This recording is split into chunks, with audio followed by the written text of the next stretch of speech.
In this video, I want to talk about making that jump from being a rehabber into building new construction homes. And I really want to key in and focus on 5 of the main things that I noticed, 5 of the main things that stood out to me after I made that transition into building new construction. And hopefully these things can help you feel more comfortable and confident in building new homes. Because I think I see this more than anything is real estate investors and rehabbers being very interested in making this jump, but just not knowing how. So hopefully this video can help you make that jump. And I have a little presentation and slideshow for you today. It's very simple, very easy, but I figured we'll try something different. Instead of you just watching me talk, we're going to have a presentation. But ultimately, we don't know what we don't know. And that's what holds people back from jumping into new construction. It's a very scary place to be. It's a lot different than just not knowing the process. It's not knowing what you don't know about the process, which means you're not even familiar with the things that you need to learn in order to feel comfortable and feel confident with going into new construction. That's a very scary place to be.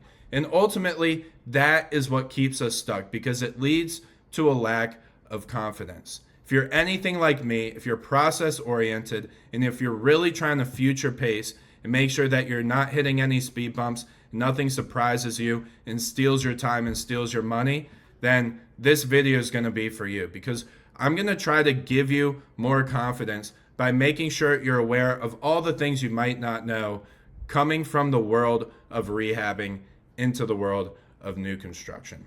So that's what we're going to do today. We're going to try to fill the gaps. I think a lot of people know that coming from rehabbing, you might know a good amount of the process. You might actually know the majority of the process. You might have the majority of the resources needed in order to build new construction homes.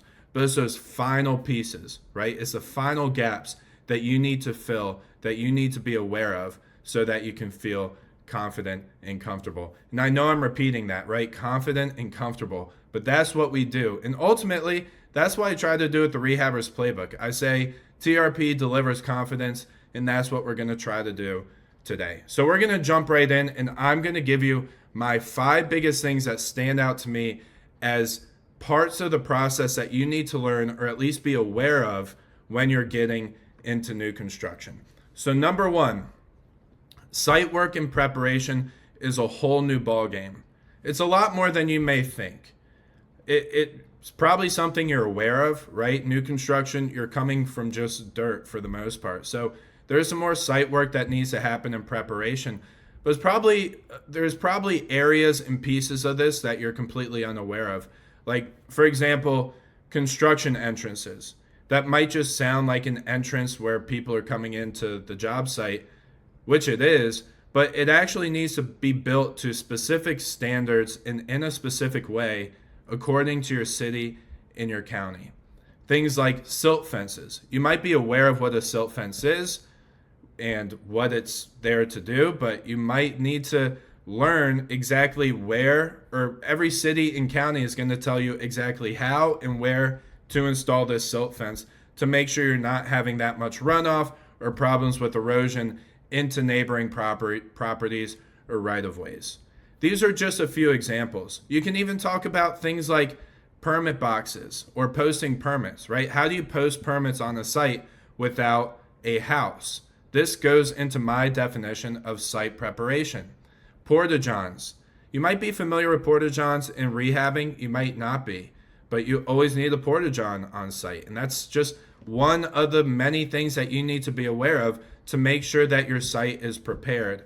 So site work can obviously go into grading and clearing, but we're talking about the whole big picture, and it's a whole new ballgame. There's more pieces to the puzzle that you might be aware of right now, of course, right? And if you get into big developments, you talk about big erosion and sediment control plans that have very extensive measures to control erosion and runoff. So this is just one category for you to be aware of, and it's a really, really big part of managing new construction projects. Next, land use is a key, an absolute key understanding to being a successful builder. This is something that's going to actually separate you from the competition, is being able to see a piece of property come across your desk. And we're going back to underwriting right now. This isn't even project management. This is just being in the business of being a new construction builder. And it, of course, kind of bleeds into project management, but understanding land use is such a big key to the process. These are things like setbacks, lot area minimums, special use permits, conditional use permits, when you can do it, how you can do it, variances. This is what you can build on the property, whether it's single family, multifamily, etc. It turns into a long list of things that you have to understand. And you don't need to be expected to be an expert in land use. You might need to be expected to know somebody who is an expert that you can always ask questions to.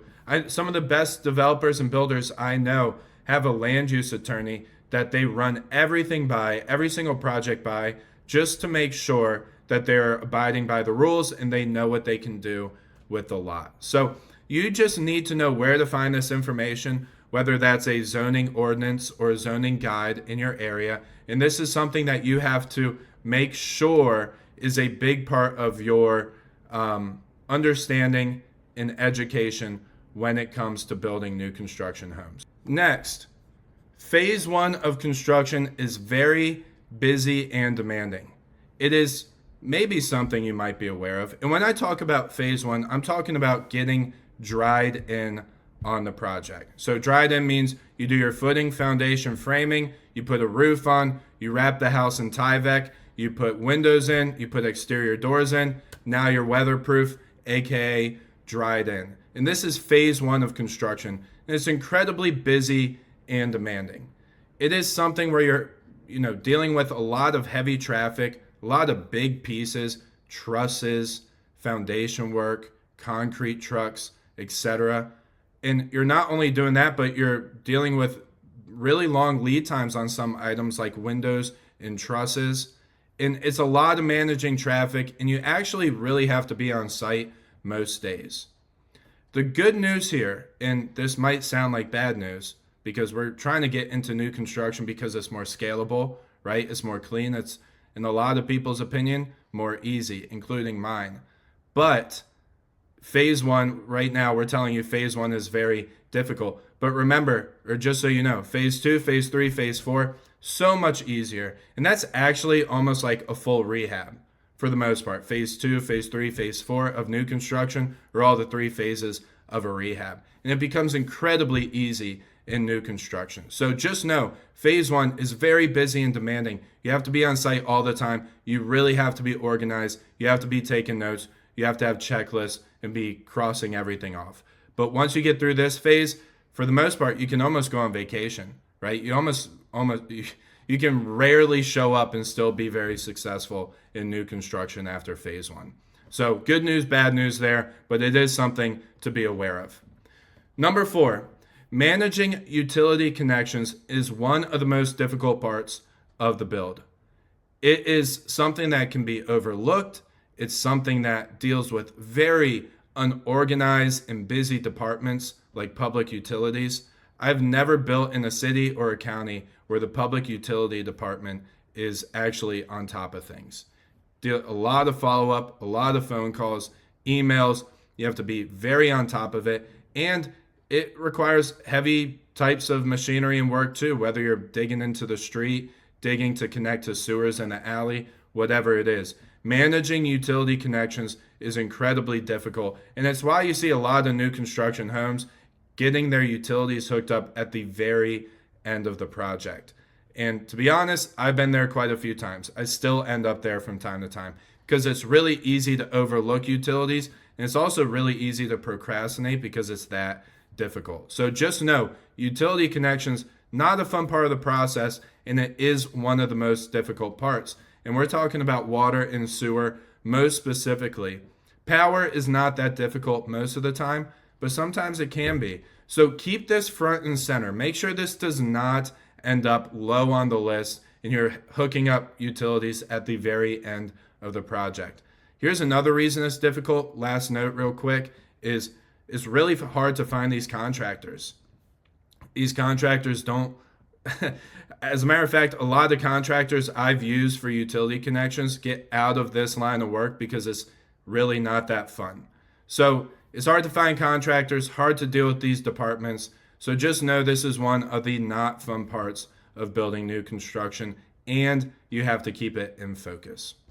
All right, last note, many more departments to work with in new construction as compared to rehabbing.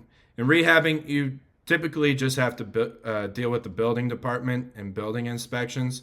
With new construction, you have to deal with right-of-ways. You might have to deal with right-of-way and public works departments in rehabbing too, but it's not like in new construction. It's a whole longer acceptance and a lot more inspections. You have dedicated inspectors for all these departments. So you might have to deal with right-of-way. You might have to deal with water resources. You might have to deal with fire and emergency services. That's something that I guarantee you've never dealt with that on rehabbing, where you have to have the fire department check off on everything in the beginning and at the end of the project. So these are all things that are required for you to build a house and get the CO at the end. And it's very common for people to get to the end and not really understand that they have to get all these checks from all these different departments in order to put that house on the market or to get people living in the house. So make sure that you understand all the departments that you have to work with in your city or your county, and then make sure that you know those inspectors, you know what they're looking for, you know how to make them happy, and you always get approvals from them. And that's really everything I have for you, okay? And what I can do for you here in this video is I can give you our TRP guide to building new construction homes. We're going to put a link in the description so you can get this sent to your inbox. And this is something that we put together a little while ago that goes through a lot of different parts of building new construction homes. It'll go through things that we talked about today and actually a lot more. It's a very detailed guide. This is something that I think could help you out a lot with making the jump. And if you want to learn more about building new construction, you can always book a call with me to see if joining TRP is a good fit, the Rehabber's Playbook. We'll put a link in the description for you to book a call. We love to have a chat with you, no pressure, and just see if this is a good fit. But we have a lot of people in this group who are transitioning from rehabs to new construction. We have half a dozen people in the group right now from across the country doing their first new build. And we have many other people in the group who would just consider themselves new construction builders. So don't let the name fool you, the Rehabber's Playbook. We are a group of also new construction builders, and we can help you with building new construction homes here as well. And until next time, y'all keep building, and I'll see you on the next video. Take care.